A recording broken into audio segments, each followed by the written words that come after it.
السلام عليكم حبايبي، إن شاء الله تكونوا كلكم بخير. ده كان يوم كنا رايحين الساحل كده، والفيديو معلش يعني هو متأخر عليكم كتير كتير. أنا لقيته والله إن أنا ما نزلتوش، فقلت إدام كنت ناوية أشارككم بيه لازم أنزله. المهم كان في على الطريق الناحية التانية زي ما شفتم كده كان في حادثة، بس الحمد لله ما كانش فيه أي إصابات. معرفش، هو كان يوم غريب شوية، لأن حتى احنا جايين الكاوتشة بتاعت العربية برضو آم، عملت يعني اتخرمت. فالحمد لله وصلنا بالسلامة وما حصلش أي حاجة، الحمد لله نحمد ربنا طبعا إن احنا وصلنا بالسلامة ولحقنا الموضوع. مشينا بالراحة لغاية لما وصلنا مارينا وظبطناها والحمد لله. عليكم من قلب مارينا هنا بقى احنا ايه هنعمل دلوقتي؟ نجهز كل الحاجات، هنعمل سندوتشات عشان ناخدهم ونروح نقعد على البحر ونشوف هنعمل ايه مع بعض ونقضي يومنا ازاي. بإذن الله ايه تكون أجازة حلوة كده وسعيدة. طبعا جبنا جبناتنا حاجاتنا كده للفطار. بنصور الحاجات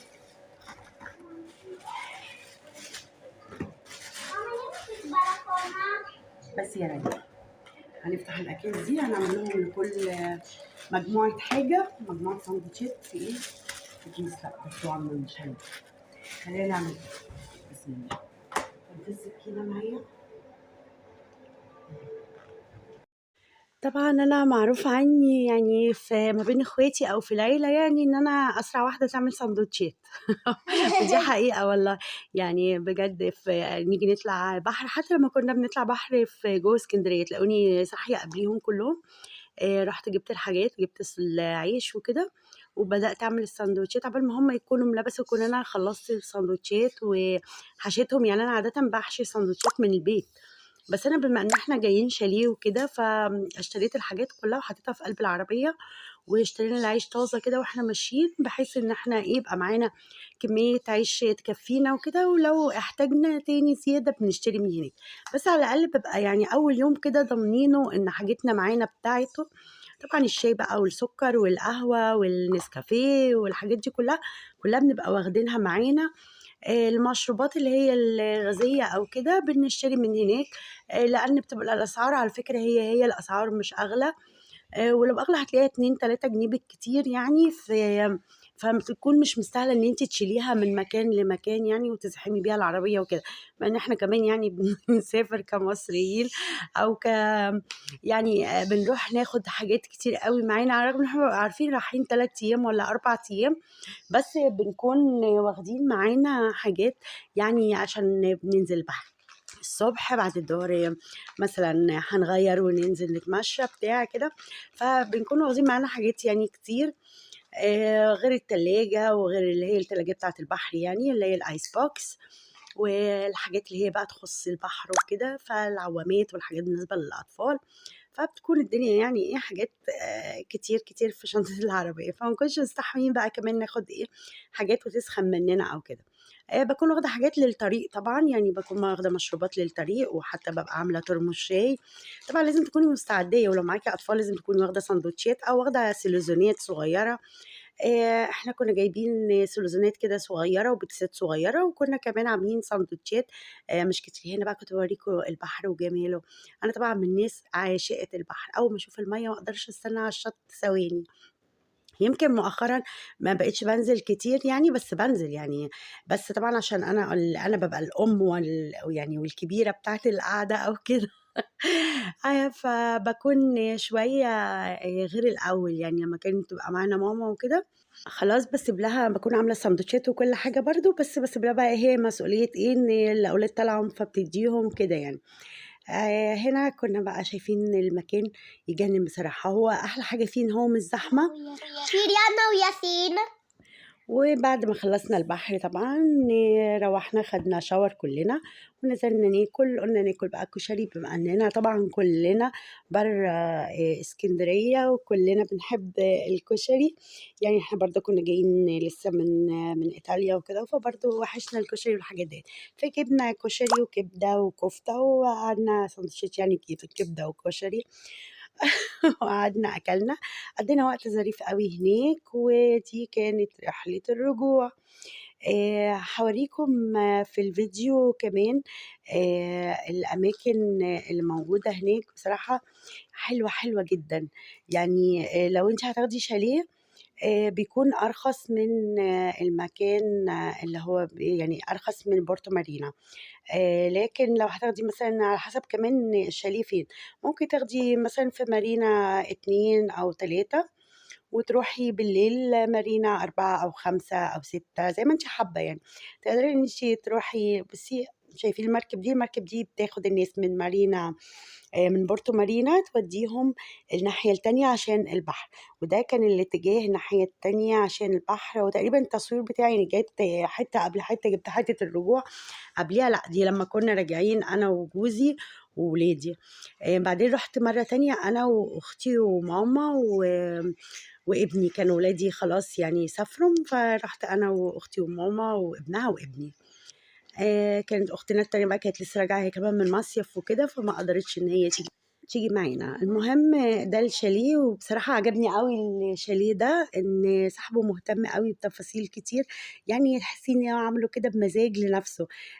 بصراحة ديكوراته حلوة قوي داخل الشاليه، والعفش بتاعه لذيذ. يعني انا اتبسطت والمطبخ ومستغل كل حتة في الشاليه، حتى البلكونة عامل فيها دليب ما شاء الله عليه، يعني ربنا يبارك له فيه. المكان من فوق تحفة ما شاء الله. وقدام احنا هنتكلم عن اسكندرية، هوريكم مكان حلو قوي ممكن تفطروا او تتغدوا فيه. المكان ده اسمه على يعني اسم صاحبته صوفيا او سوفيس. المهم ده مطبخ صوفيا، عبارة عن تقريبا يعني ان هو كان قصر او كده، وبعدين صحابه حبوا يستغلوه ويعملوه زي ريستورانت كده، او مكان تقدري تاخدي فيه كافيه، تقدري تفطري فيه، في اوبن بوفيه الصبح وفي الظهر كمان. وبيبقى بمبلغ معين بتدفعيه وبتختاري الحاجات اللي فيه، او في يعني دوت بيبقى بحاجة و40 جنيه بتاخدي حاجات معينة. لو عايزة الأوبن بوفيه بقى وتاخدي أي حاجة وبأي كميات بيكون بمبلغ تاني. برضه بس بصراحة يعني سعره حلو جدًا، وفي طبعًا قهوة وفي شاي وفي كل حاجة ممكن وحلويات، في كل حاجة تقدري إن أنتِ حتى تقدري تروحي تاخدي كده يعني وقت لنفسِك ممكن تقعدي فيه، والقعدات فيه رهيبة بصراحة، القعدات حلوة أوي، في أماكن ينفع كعيلة، وفي أماكن تنفع ك2 مع بعض، وفي أماكن ممكن تقعدي فيها لوحدِك. بصراحة متقسّم بطريقة حلوة وشكله شيك جدًا، فيعني أكنِّك داخلة مكان بتاعِك، يعني أكنِّك داخلة قصر فعلًا بتاعِك. الناس اللي فيه بصراحة محترمة جدًا، والخدمة حلوة، والحاجات بتيجي سخنة، الفلافل روعة، والفطير والعسل وكل الحاجات اللي بيقدموها بصراحة بيقدموها نضيفة، والمكان فعلا نضيف وشيك. تحسي كده بالاستقبال حلو قوي بتاع الأشخاص. أنا طبعا ما قدرتش أدخل أكتر من كده علشان المطبخ ما ينفعش إني أدخل عندهم. وفي بيانو كده لو حابة تتصوري عنده أو حتى تعزفي عليه، لذيذ جدا. هنا كنا اتنقلنا بقى المكان تاني ممكن تفطري برضو فيه، اللي هو دليس، وانتوا عارفين دليس ده العشق بتاعي. اسكندرية هي العشق، وطبعا البحر هو أجمل حاجة الواحد بيحب يشوفها في اسكندرية، طبعا بعد أهله وكده. ده كان مكان برضو في البحر، كان من الناحية التانية، معرفش أنا جبتها الصورة دي بعد ديت، آسفة إني جبتها لكم، بس برضه في نفس الوقت هي حاجة حلوة أنا رُحتها حبيت أفرّجها لكم وأمتّعكم معايا. هنا كنت قاعدة بقى في دليس، وأنتم عارفين إن دليس أنا باحبه أوي، أنا مستاءة من شكلي كده ليه مش عارفة. المهم أكيد كنت باتكلّم مع حد، كنت باتكلّم مع أختي أو ابني. ومن الأماكن الحلوة اللي بتفكّرنا بزمان السينمات. طبعًا مين فينا ما دخلش سينما ولا حب يدخل يتفرّج على فيلم مع حتى وإحنا صغيرين يعني. البوب كورن طبعًا من الحاجات الأساسية في السينما. هنا كنا على اختلاف، في فريق عايز بالكراميل، فريق عايز سادة، فجبنا كده واحد كبير أوي نُص سادة ونُصّه كراميل. وكنا بصراحة رايحين مبسوطين أوي. هنا عملنا التذاكر طبعًا، تذاكر السينما بقت غالية أوي. هنا جبت لكم كده صورة من الصور اللي اتصورتها في سوفيا، وده كان مهرجان كان موجود في اسكندرية وكان فيه علي الحجار. اتبسطت قوي قوي اني حسيت اني بسترجع ايام زمان، بسترجع كده الخروجات والفسح والحاجات الحلوة بتاعت زمان دي. طبعا مكتبة اسكندرية هما كانوا عاملين الحفلة هناك. طبعا ما قدرتش اصور لكم بالصوت لان ممنوع.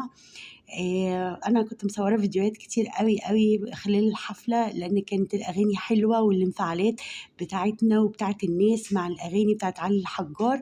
طبعا احنا من الجيل اللي كان بيسمع علي الحجار ومصطفى قمر وحميد الشاعري والناس دي كلها، وطبعا محمد فؤاد والناس الحلوه دي كلها. كلنا كنا بنسمع الحاجات ديت. مين فيكم بيحب علي الحجار ومين فيكم اتبسط بالجوله دي زي ما انا اتبسطت بيها؟